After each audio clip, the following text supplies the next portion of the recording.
All right, good afternoon, everyone. It is noon on the West Coast, and I'm Anthony Volin with the Collective Realty. Thank you guys so much for joining us.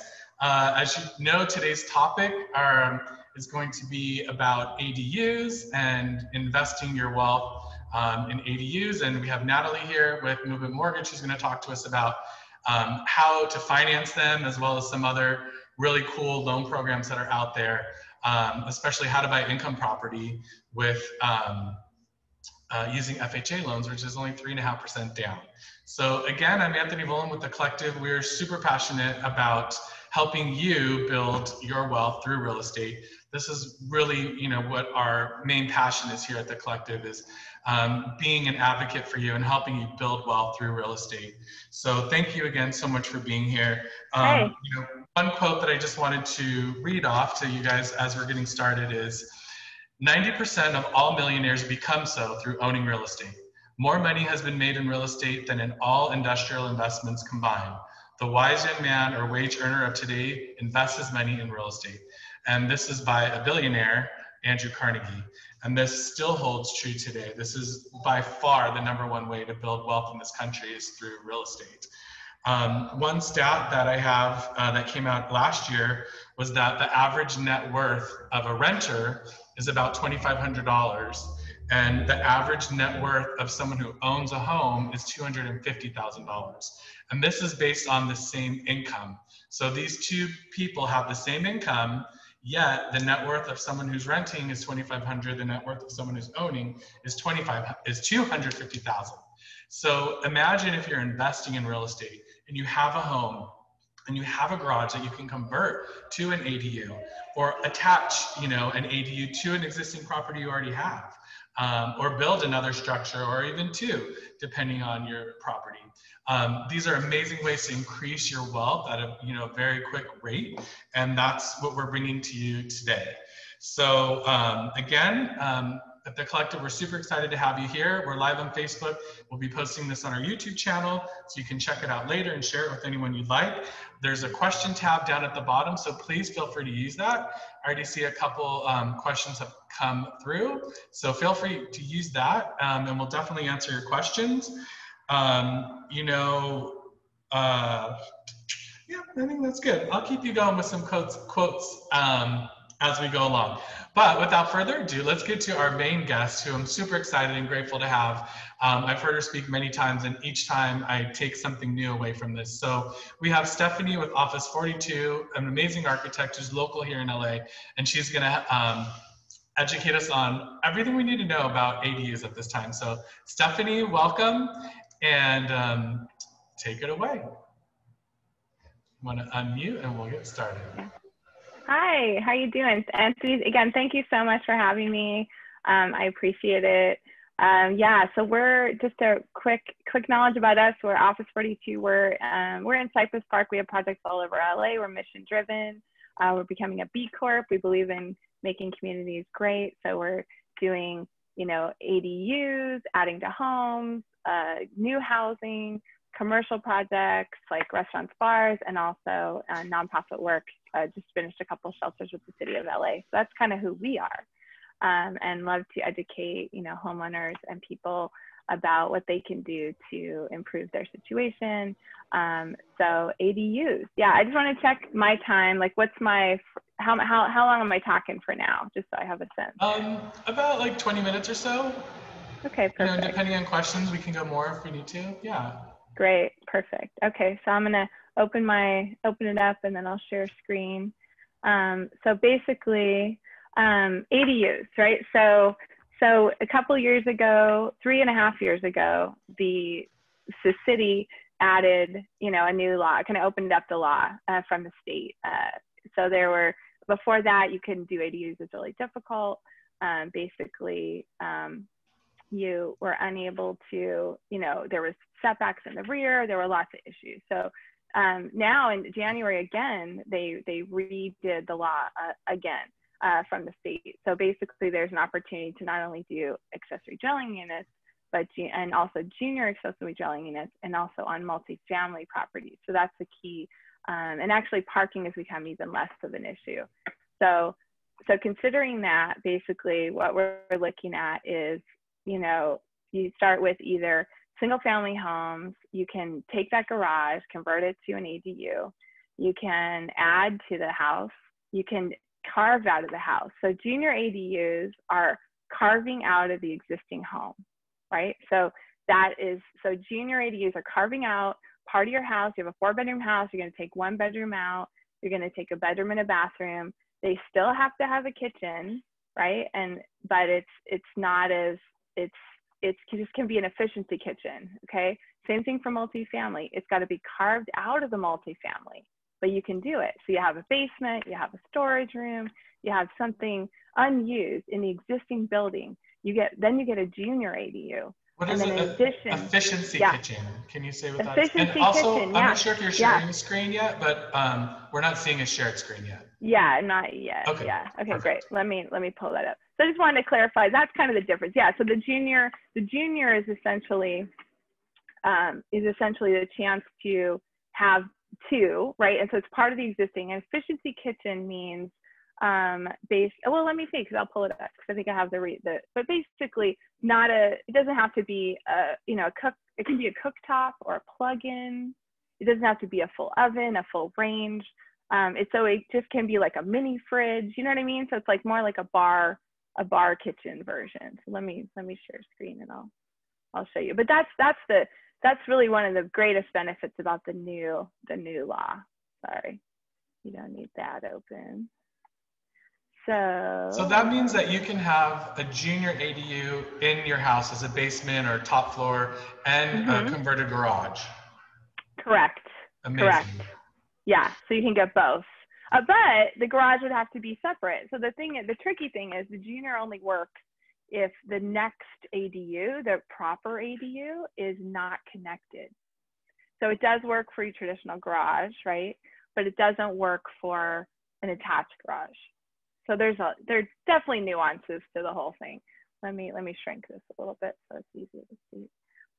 Yeah, so accessory dwelling unit and junior, right? So our accessory, we got attached or detached or garage conversion. We got a full kitchen, built-in cooktop, need a hood, all the bells and whistles, full bath required, multiple bedrooms are allowed, 1,200 square foot or max for the lot. You know, there is a max for the FAR, but you get to go 800 over. You get to do 800 by right. So even if your max lot, you maxed out, you get to still do 800 because that is a state law. We gotta let these ADUs happen, right? So that's the proper traditional ADU. Junior, same idea, but there is a minimum. So you're gonna get 500 is the maximum for that size.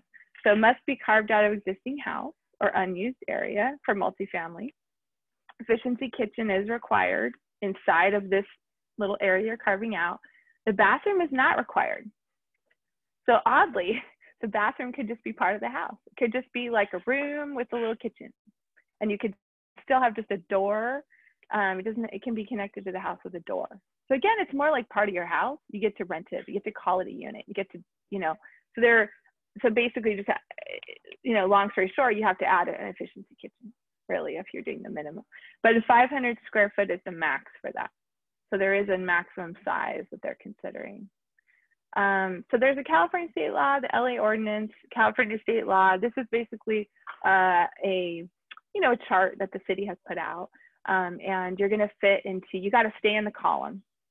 So you gotta pick, do I fit in the ordinance or do I fit in the state law? So if you fit in the ordinance, you get to do things like, let's see, 1 per lot if you fit the ordinance. But if you want to do multiple, then you follow the state law, right? You get that junior and see the plus, like right here. I don't know if you can see my cursor. Can you see my cursor there? So you can do, 2 detached ADUs for example, for the state law. So there is kind of you got to stay in your boundaries. This is existing. This is new. This is new and existing for the ordinance, and then there's existing for as well in this column. So this is attached ADU. So this is kind of how to read that, and we can get more into it ourselves, if you have questions. But detached, again, stay in your column. Converting per state law, or I'm, I'm converting something that's existing, or I'm doing something that's new per state law, but it's detached, right? Or I'm doing something that's existing per state law, or I'm following the ordinance, which has a max of 1,200. As you can see, there's no max for the state law, but you have to follow the code limitations. So it's sort of like you got to figure out, you're allowed to have that one JDADU, right? So it's just kind of figuring out long story short, there are different strategies that are better for different projects, right? If you need a 1,200, great. If you need, for example, you can do 2 stories right here. If you see that for the LA ordinance, but if you're following the state law, it's 16 feet max. So those are the kind of things, like if you want a 2-story, building, you're going to need to follow the ordinance. You're going to need to, fit in that category, if that makes sense. Stephanie, I'm just going to interrupt for one question, because we had one question from Meg. She said, if I'm outside of LA, specifically Inglewood, it's not LA City, do I just follow the California state law columns?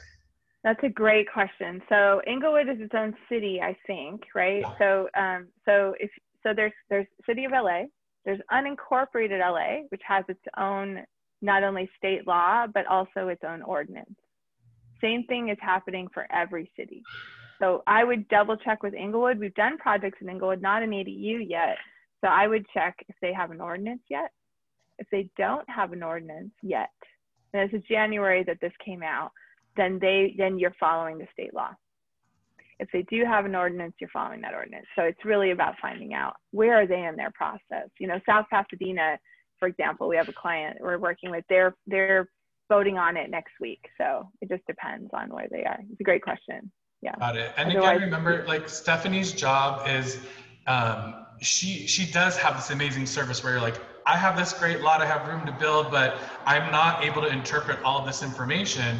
I don't know if I can build, how much I can build. Call Stephanie for a small fee. She's going to come out there or look at your property online and let you know what you can build and what your options are. So she's an amazing resource, and I don't know a lot of people who do that. That's why I wanted her to bring her to you, because I know a lot of you want to really maximize what you can do on your lot, and Stephanie is going to help you do that. So thank you. Keep that in mind. Thanks for the plug, Anthony. Keep that in mind, because it's a lot to take in.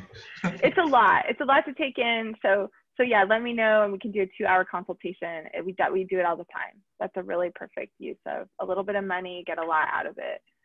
So this is an ADU, just a quick run through of some options, multifamily.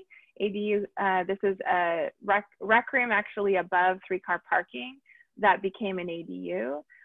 It could have been not there and built on top of that 3-car parking. So right building is the duplex, and this other left building is the ADU on top of 3-car parking. That's subterranean a little bit by the other side. So that, that's an option, right? Single family, right? That's a lot of what we're talking about with families today. Garage conversion, no parking relocation, new garage, not required. Parking can be in the front yard. Needs to be Title 24. We can remain within those setbacks, don't have to move it or do anything. And we can remove driving access to the old garage, right? And we have to be careful of fire code and not having too many openings in certain areas. So garage conversion, this is one that the client had already done, just helping them get it permitted. There's a little storage in the front and this little space in the back, the little studio.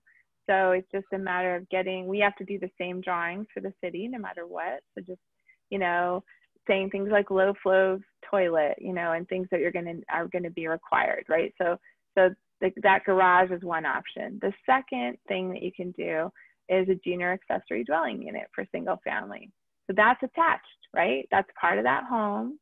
It's either, it can be, I'm sorry. So Anthony, to be clear, remember we talked about it needs to be, you can't do 2 if it's not attached, but you can do the attached garage. You just don't get both, right? You don't get that second piece. So maximum size of existing house, 1 additional uncovered parking spot, but can be waived within 1/2 mile radius, efficiency kitchen. So just a hot plate, you see that here, and no oven. Bathroom can be shared, can have openings to the house, maximum 500 square feet. You can also have a traditional ADU, but it must be detached, right? So that's where you could, if you had an attached garage, you could do it, and then you have a separate building, or if it's part of your house, you can do it, and then you have the separate building, which it could be the garage at that point. So single family dwelling must be owner occupied, not RSO for the unit. So that's the other part somebody can get into who knows more, but basically there is that Airbnb aspect, right? And the sort of RSO, and that's a whole other layer to this, but that's something to consider. So regarding the Airbnb, because that's always a changing topic and important to a lot of people. So as my understanding is right now with Airbnb, if you have like a converted garage or anything that's detached, you have to rent it for 31 days or more.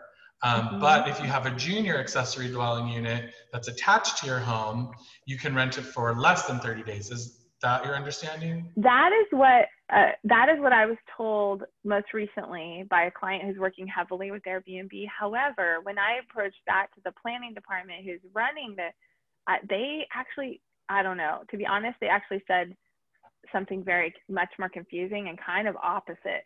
So I do not feel that I would not be as set on that but that was my understanding before I actually spoke to the planner. So I don't know if the planner just doesn't know what Airbnb is required to do. But so I would say that is inconsistent in my opinion, because I'm dealing with two different people, two different entities telling me things, and I'm stuck in the middle. So that was what I thought was the case until, yeah. And accessory junior dwelling units are new, so it might be something that's not clarified yet. It might be something that's not clarified yet, but you're right. It seemed that things that were part of the house did not make that trigger. Yeah, because currently if you have an extra bedroom in your house, you can rent it out for a weekend. So this seems if it's attached, possibly it's an option. So we'll have to keep looking into that. Let's keep looking, because he may just not know, being a planner and not in the world of Airbnb. So conversion of so this is, looking at a junior, right? So we have ADU on the right and the house. See how the house was there? We expanded the house. We made the kitchen there. There was already a little kitchen, kind of not so great in the back, so we left that. So there's a way in there. There's a separate room. There's and then the front becomes the expanded house, right? House and ADU. Attached to detached ADU. So in general, you have separate electrical panel, separate plumbing line from out front. They're 4-foot rear and side setbacks. It's 800 max for the state law and 1,200 max for the LA ordinance. Again, that's where we're going to want to figure out where you want to fit, right? Existing parking remains, same kind of stuff with parking. So, and this one was an underground, buried in the ground in front of a house attached to the house. So you get a sense of it here. It's that you can walk on top of it from the house, coming out from the house with a patio, which is kind of cool. And then a detached ADU. So this is a little garage here, a 1-car garage, like workshop, and then this is attached. And so the reason we have that setback here is because we need that 4 feet. This was 5 at the time that we had to do. This is before this year. So 4 feet over here on this side. And that's 474 square feet. Family moved into the back and are renting their front house in their 50s and 60s. And so open plan, that's the front there, little fence to the back, open back, sliding doors, and a door in. And then the mega, right? So we did a 3-bedroom, 2-bath ADU. This is Granada Hills, so the lot had this strange kind of triangular shape at the back. We followed that. We had those 5-foot setbacks at the time, and a couple of niches of relief, like a little patio to this design. So kind of like a fidget spinner in a way. So we have living, open kitchen, dining, a bathroom, some coats, FAU, laundry, bedroom, master, and our bath and closet. And so this was almost 1,200 square feet, but it has to be smaller than the front house, a little bit smaller. It was like 1156 or something. So, and that's it. So I usually talk too long, and I know their questions sometimes are so important. So I'm happy to go back to anything, but yeah, we definitely have some questions. I know. So if anyone has questions on the questions tab, please type them in. There's a couple of questions I have seeing right now. One of them is from Michelle. It says, ADU is only permitted when the main building is owner occupied. Is an ADU only permitted when the main building is owner occupied? sorry, no. So ADUs are available in general. You can do the junior or the junior and or the traditional. What I was trying to clarify is that Airbnb becomes an issue when you start to get into RSO properties that are then aren't owner occupied. So no, ADUs are green light for any property. They do not have to be owner occupied. But when you're doing Airbnb, that's where you're limited on being an owner occupied situation. Okay. And from Christopher Stanley, is it true that if you rent the front house after building an ADU, the entire property becomes rent controlled? I'm pretty sure, yes. Yeah, see, that's the thing. Yeah, definitely so basically and Anthony, maybe you can speak to that too, but if the property's old, right? My understanding is, that before 78, right? That yes. the new work is going to be the same if it's not owner occupied, right? Yes. Okay, another one's coming up. Let's see. Please clarify, in the city of LA, can we do an ADU and a junior ADU or only one or the other? Great so yeah, question. how does that work? So you can do both in the city of LA. It's just a matter of following kind of which ordinance is best suited to you. And so, meaning whether you want to follow the state law for your project, because maybe you want to have, let's say, a 2-story situation versus the 1-story situation, those kind of things, right? So, but yes, you can do both a junior and a detached ADU.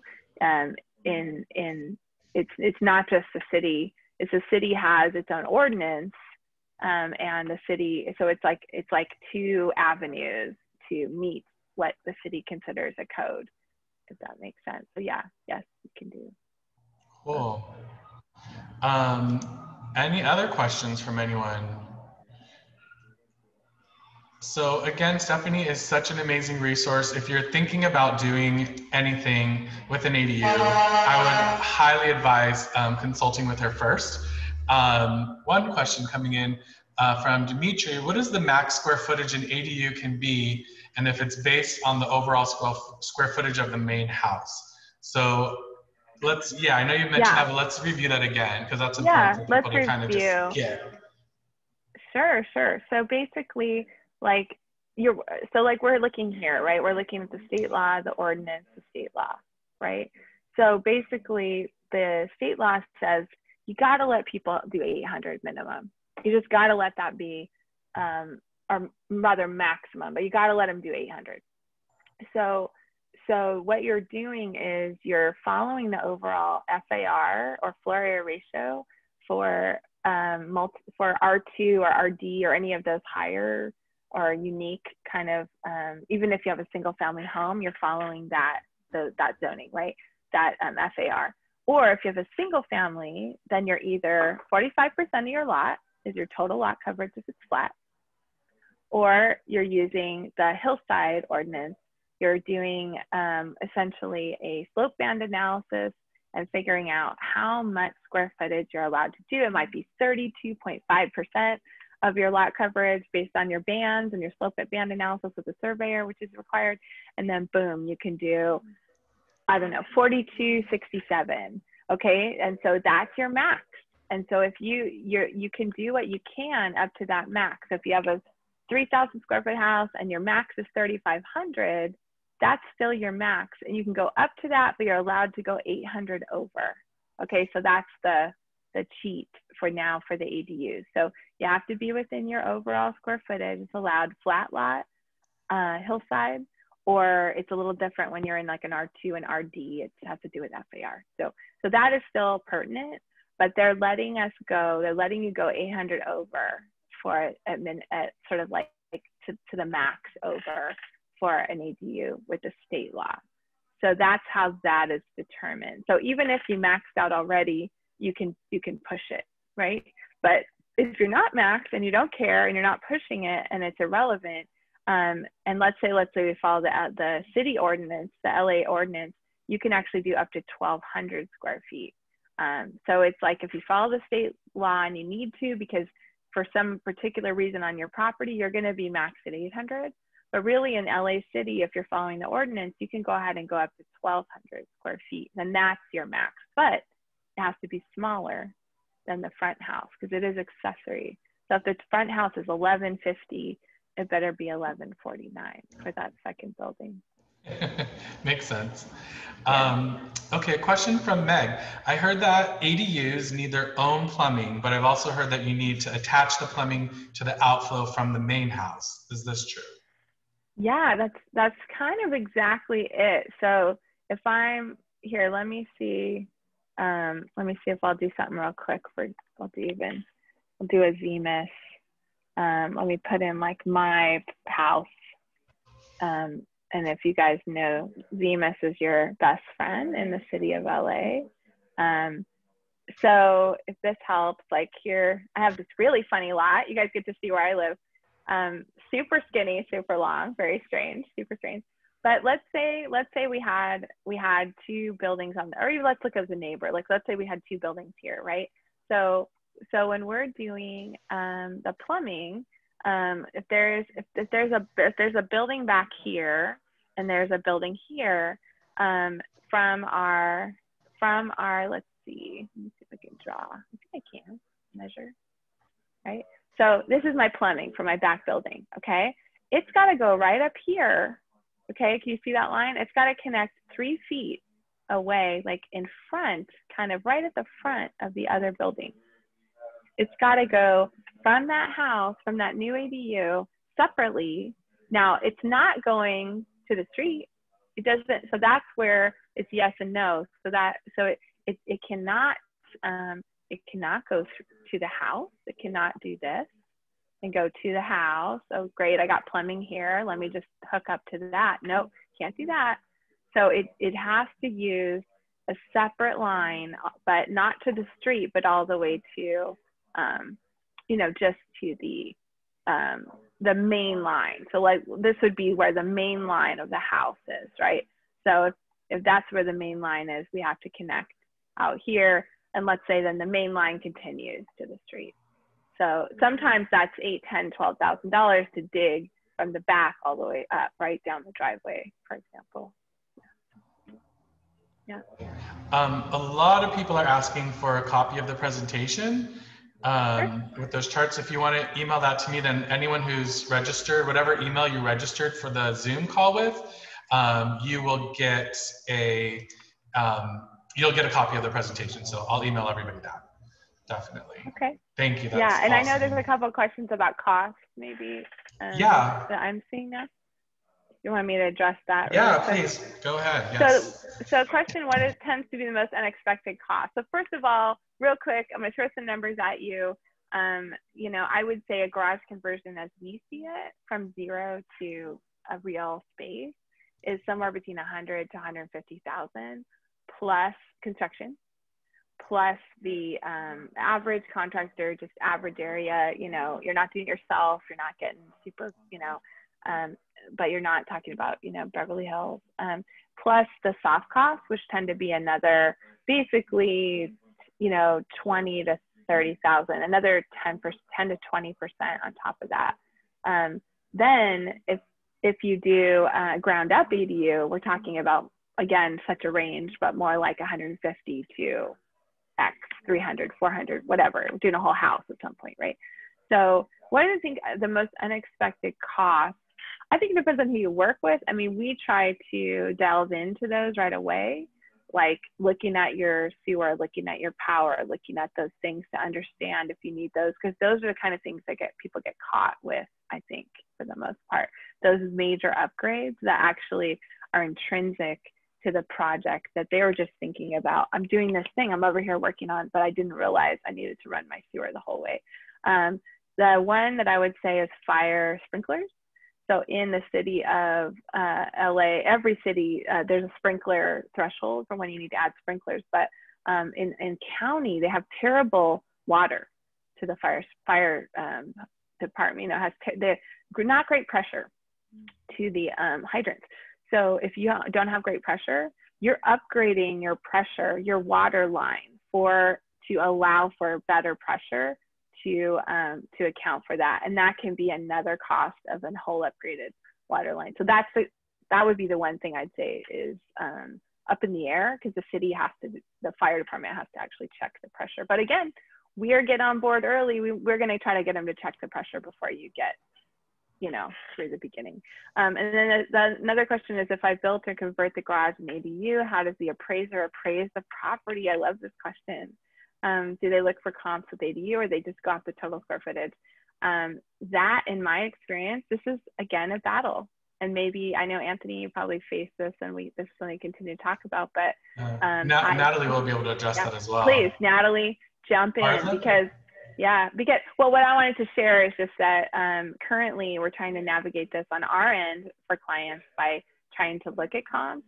And what I can say is that it's kind of I think it's such a new pioneering thing that it's very unclear, and I've been told multiple things, but I think that's what I want to know. So maybe I'm here to learn. Natalie, what's your experience with ADUs? How are the appraisers looking at that? Getting better. So, of course, I'd say a year or two ago, it was really hard to comp because there weren't comparable properties. And that's really the only way to comp, is to have other properties that are like it. We were trying to use, for a single family with an ADU, we were trying to use comps based on having a guest house or some sort of other grandfather unit, but it's a different kind of thing. So it was hard, but lately, there is such a plethora of ADUs coming to Los Angeles, and have already been now for a good year or two, that we have incredible comps that have them, and appraisers are hip to it now. So they understand the value of ADUs. Where like a year ago or 2 years ago, it was hard to get an appraiser to give us more than like 30 grand adjustment on having an ADU. So one thing I just wanted to point out, before you go on, is that how are you guys as investors looking at an ADU for value? And kind of my experience, when someone's buying a property with an ADU, if they're buying a property that has an additional income of say $2,500 a month, they're valuing that as $500,000 more towards the property value. So are they really going to get that or not? I don't know. It's not quite going to be that. So in a sense, if you're buying a duplex and your income was $2,500 for a unit, or $5,000 say total, you're valuing that house somewhere around $1 million. That's kind of the average for LA. So I'm saying for an ADU, if you're getting 2,500, an investor's mindset is thinking that, okay, that's worth an additional 500,000, but it's not going to cost you 500,000 to buy it, or you're not going to be able to sell it for that extra 500,000. But buying into that, you're getting that value of 2,500. That's bringing you so much more income than you would have had before. And to me, it's like you're almost getting a better deal buying into a property with an ADU as an investor than buying a duplex. Does that make sense, Natalie? Yeah, it totally. That's just dollar for dollar what you can earn off of what your investment is. Yeah. That's not necessarily how appraisers value them. Exactly. Appraisers are giving net adjustments for ADUs anywhere between like 70 to 90,000, because they're basically saying how much does it cost to build it, and that's the value. Which again is not even what it costs to build it. right? So yeah, if it costs, yeah, you're saying it costs more to build it, Stephanie. Yeah, right? yeah. Like a garage conversion, and this actually takes me to one of the questions that I, you know, it costs 100 to 150 to fix a garage to make it an ADU plus soft costs. You're really at like 150 to even 200 to be safe. If you really are going to make it nice, because you have to upgrade the structure. You have to unslope the ground. You got to run that sewer out. You got a new 200 amp a new panel, maybe a 100 amp panel, you know, so it's unfortunately not as cheap as we hope. I think people used to think, oh, I'm going to spend 30, I'm going to spend 20, I'm going to spend 50. It's not quite that easy to meet the code and do it and meet the structural code. So really you're spending 100 to 150, really, like, you know, construction costs, which was the question, plus I meant soft costs. So 150 is that construction cost. And when I said plus, I meant soft costs, and that's construction fees, permit fees, people, structural engineer, architect, Title 24, you know, report. So that's all I'm saying, is that I know they're valuing it like half as much, just if it's a garage conversion. But if you're building a new building, like a 1,200 square foot, that's right. Like you can't count that the same as like a garage conversion, because that's like a whole house, right? And I think that's the struggle that we're having, right? So Elizabeth, you're saying, tell me again, Anthony, why you think it's better to buy a property with an ADU as opposed to a duplex? Because it's going to cost you less. You're still getting that income, and you can rent out both properties, the front house and the ADU, and you're getting the same amount of income, but to purchase it, it's going to cost you less to purchase that type of property than to purchase a duplex because of the appraisal issues. And when you say it costs you less, I think there's two sides to that. I think, Anthony, there's the getting the ADU part, right, at a lesser value. Is that kind of what you're saying, right? Yeah. Than you would for a duplex, right? For the same, yeah. But I think also, correct me if I'm wrong, Natalie, but I feel like there's lending wise, you're in a single, maybe if it's I guess you're not. I guess if it's your own house, right? You're possibly in a different category of loan, right? When you're single family with an ADU versus a duplex, but maybe not. Is that an advantage? Is that an advantage? I mean, it is. Again, Loan it just type depends or something, on the right? comps. So yeah, I mean loan type, right? Like there's other different loans for the single family, like different loan profiles or whatever. Like yeah, duplexes have higher rates. A single family with an ADU, it's still just a lower single rate family, so the rates are lower. The rates are based on the family. So that's another advantage. Yep. To buy one with an ADU. Yeah. To buy an ADU, yeah, like a house with an ADU or a property with an ADU versus another unit. Yeah, second unit. Yeah. Mm-hmm. Exactly. Also lower down payment. Okay. Yeah. So typically then if someone's purchasing a property with an ADU, they're using a regular, a loan that they would use for a single family property if they're going to say live in the front house and rent out the garage. Natalie? So, right. You're asking me. Yeah. Sorry. The advantage of living in the garage and renting out the front? No. So if someone's purchasing a house with an ADU, they're getting basically a property that's not if they're buying a house or living in it and they're renting out the back house, the type of loan that they're going to get is the same type of loan they get for buying a single family house, not the type of loan you would get for a duplex. Exactly. We don't consider ADUs rental properties at all. So for lenders, we consider it a guest house, a back house, a grandfather unit. Like we don't consider them rental units. We won't use the rents on them unless we try going a very, very specific program. There's one program available on the market that allows for ADU income, and it's kind of hard to qualify for. It doesn't really work in Los Angeles. Like there's income limits to how much you can make. So it makes it hard to qualify for that program. But yes, we just consider it single family residence. So you can go conventional, 5% down. You can go conventional, 10% down. That's amazing. So, I mean, I think, you know, if you're an investor out there and you're listening, I think there's a big advantage of buying a property with an ADU on it now because of the appraisal issues. They're valuing it as less. I think that's going to change. At some point, that's going to change where, you know, appraisers will be using the square footage of an ADU property towards the main house, and then that will totally change the value of the house once it happens. If you're adding 800 square feet and your property is $1,000 a square foot, that's $800,000 value you're adding onto your house. You're not going to get anywhere close to that right now, but at some point, I really, really think that that's going to come to the point where it is going to be like that, where they will be valuing the ADU square footage into the appraisal because it's a rental property. You're renting it. It's a structure. They're going to be very common. There's going to be comps.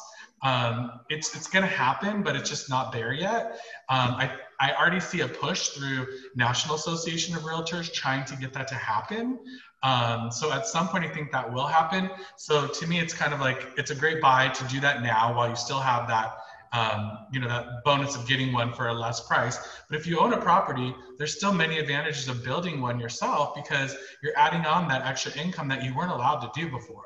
And it's going to increase your property value, plus you're getting that rental income coming in. So on both sides, whether you're owning or whether you're buying into something, I think there's huge advantages of this. And you know, it's getting easier and more simple as we go. I know it seemed like a lot today, but that's why we have people like Stephanie to help streamline it for us and let us know what you can do.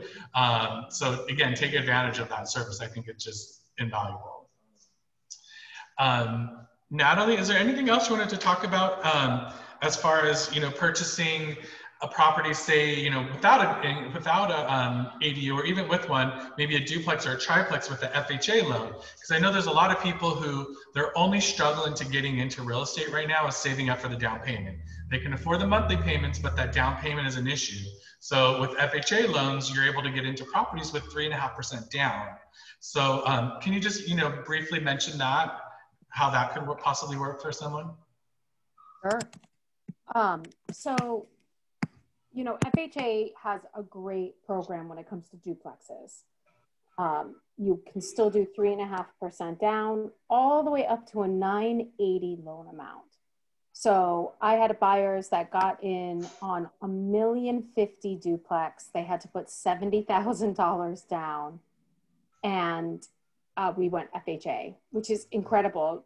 You know, think $1.05 million, you can buy a pretty nice substantial duplex for $1.05 million with only $70,000 down. Yeah. I've had buyers really create for themselves an incredible portfolio and amount of wealth through buying duplex through FHA. There's just a lot of opportunity there. FHA has some strict rules on 3 and 4 units. So sometimes on 3 and 4 units, it's not really applicable, the FHA deal, but certainly on a duplex, it's, I think, the best deal in the market. Again, you can put as little as 3.5% down. So you can buy $1 million duplex and put 20 grand down, 30 grand down, you know? So it's an amazing first step for someone to get into the real estate market with little money down and have income coming in, plus have a place to live. It's like, people do not understand how awesome that is. So that's an amazing program. Say somebody's looking to, look, I have a single family home that I want to buy, and I know there's a great opportunity in the backyard to convert a garage or to add an ADU. How do you get financing for that? Like, is it a 203K loan, or how are you getting financing to build an ADU? So I found the perfect property, it has room for an ADU, I just don't have the cash to build an ADU. Can you help me, Natalie? So there are programs, absolutely. There are renovation loans that we can do that you can even do them as a refi so that you don't have to wait through escrow, because renovation loans can take longer. But we can, you know, close the loan for you and refinance into a renovation loan where you build an ADU in the back. Again, we can't use income for it, so you have to qualify for that much larger of a loan. Let's say we give you $150,000 to build the ADU. You would have to qualify for that. We couldn't use the income to help you. because again, we don't use income on ADUs. At this point, it's not a federal law. It's just a law in Los Angeles that you're allowed to. But we can, we need plans and contractor bids and everything like that in order to do a renovation loan, but we can refi into the renovation loan and give you the money for the building of the ADU. Got it. Right. In my experience for clients, we've worked on a number of projects where clients have utilized like the 2 or 3K loan is a common one. That's an FHA loan. And you're, like you said, they're basically looking at the future value of what you're doing. So you have this $600,000 property, but you're going to add X, whether it be a second story or, in this, an ADU or a junior and an ADU, and that's going to be worth $1 million or 1.2 million or whatever. And so that's the new, that's the new bar that you're allowed to go to, right? That new value, which again comes into the value of ADUs being so important. But that new value will allow you to go up, right, to that, to keep that. And then you pay the contractor directly. It's very interesting. So yeah, you have to have the plans as part of the bid, as part of the package, the loan package. And they actually pay directly to the contractor in like 10% installments. Yeah. They pay the contractor out at different times throughout the process, depending on where they're at. Yeah. And it's great because it helps keep the contractors on pace to finish. Yeah. Yeah. It's one more, eyes on the ground. Yeah. Eyes on them. Cause they literally have someone to come and see, is it 10%? Is it 20%? That's their money. They're taking that risk. So. It's a good motivation. I have clients that love doing the renovation with a consultant. So whenever you're doing renovation for anything, we have streamline renovation and then consultant renovation. So 35,000 is streamline. And then anything above it is something that you have to have a consultant with you as well. It's kind of great to have a consultant work with you because they work with the contractor and they're protecting you. The reason we ask for a consultant is because we're trying to protect ourselves from a contractor that might be inflating the fees for you or not standing by what they said they're going to originally on the bids. So that's why we have a consultant work with you. We recommend, and on the higher renovation bids, anything, where permits are needed, we make you get a consultant, but they're really incredible because they're protecting you. They're basically coming back to us and being like, this is inflated, this is not inflated, this bid looks good. He's working together with the, contractor directly saying, it shouldn't really cost that much for windows, why don't blah, blah, and that way we know for sure that what we are investing in will value after. So it's a great service to you as the buyer. Yeah. Exactly. So we're almost done with time. I want to just give everyone a brief overview of what's happening in the real estate market. Now that we're, how long were we into COVID? 6, 7 months? I don't know. I know, 6, yeah. But so rates have been affected because of COVID, and that's been a huge spur to our market. Rates are extremely low. Where are we at right now with rates right now, Natalie? Give us a couple different products and maybe even a 15-year loan. Where are we approximately at? Yeah. Okay. So, 15 years are amazing at like 2.3 or something. I just locked a loan on a duplex, $1,150,000 with 15% down. We're going conventional. It gets my loan to 977. I locked 2.9 on a duplex with 15% down. So amazing. My mortgage insurance on a $977,000 loan is only $170 a month. Wow. Amazing. So the total payment, everything, and they're only putting 15% down, total payments $5,500 or so, $5,550, and she can get $4,000 for the front for the front unit. She really already lives in the back unit. I know. I'm like, you're going to be paying $1,500 for this $1,000,001 duplex. It's amazing. So that's where rates are on a duplex. On standard, we're at like 2.8, 2.75 to 2.8. Oh, it's so low, right? That's amazing. Yeah. It's so low. Yeah.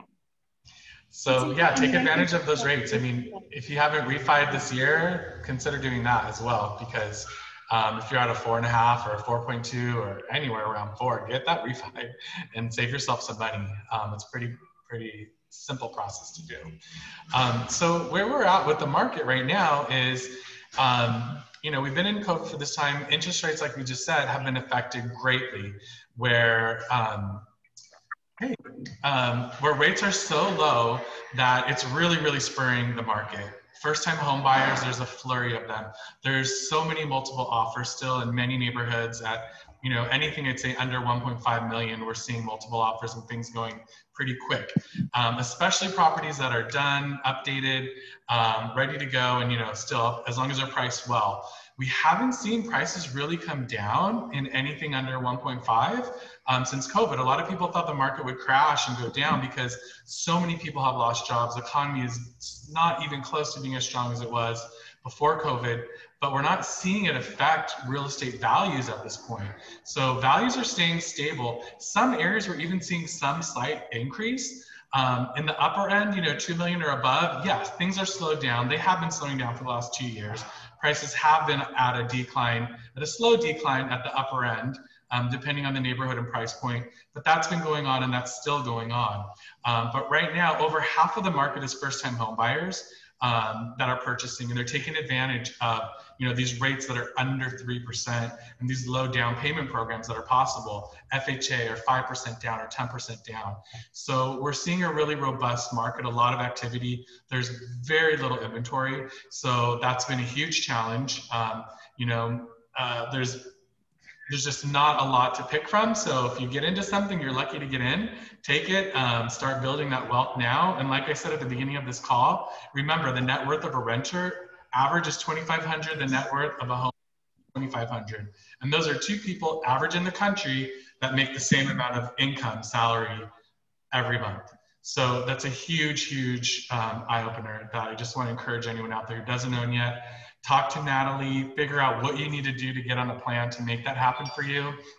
Get your credit cleaned up if you need to, and figure out how to make that happen. But again, I'm Anthony Volan with The Collective, and our office is here really with the passion to help you build wealth through real estate. That's what we do. That's what our goal is. Whether it's building an ADU, being a first-time home buyer, buying a fourplex, refinancing, helping you remodel, whatever that is, we're here to help you and be your guide through that step, because real estate still is the #1 way to build wealth in this country. So thank you guys so much for joining us. This will be live on our Facebook page at The Collective Realty, as well as YouTube. So feel free to scroll back and look at it again. I'm definitely going to look at some of Stephanie's slides again. And anyone who's registered, you will get all of the slides from Stephanie. And you can really, you know, focus in on all of those different brackets she was talking about. Yeah, and just reach out, give me a call, you know, shoot me an email. Yeah, I answer little questions, big questions all the time. So yeah, thanks for having me. Thank you so much, Stephanie. You've been so amazing, and take advantage of her services. Same thing with Natalie. You know, if you have no idea what you can qualify for or how it works, that's her job, is to help you brainstorm through it, to get creative, to figure out what can she do to help you get into a property, because there's a lot of ways. It's not cookie cutter, black and white. There's a lot of options and a lot of ways to get into this market or to get your second property. So talk to her about that. We're here to help you. I'm so lucky to have this amazing team. Thank you guys so much for being on this call, and we look forward to our next session. Our next session is focused just on first-time home buyers. It's going to be on a Saturday, October 3rd, Saturday, October 3rd at noon. And the link to RSVP for that is lahomebuyerseminar.com, lahomebuyerseminar.com. You'll also get an email for that, but it's going to be focused on all the first-time home buyer loan programs, credit requirements, everything you need to know to purchase a loan. So that's going to be coming up next. So thank you guys for joining us. We had a really great attendance today. I'm so impressed with how many people attended. Great questions. And I look forward to seeing you guys next time. Have a great week and stay safe, everyone. Thank you. Take care. Bye, everybody. Bye. Thanks, Anthony. Thanks.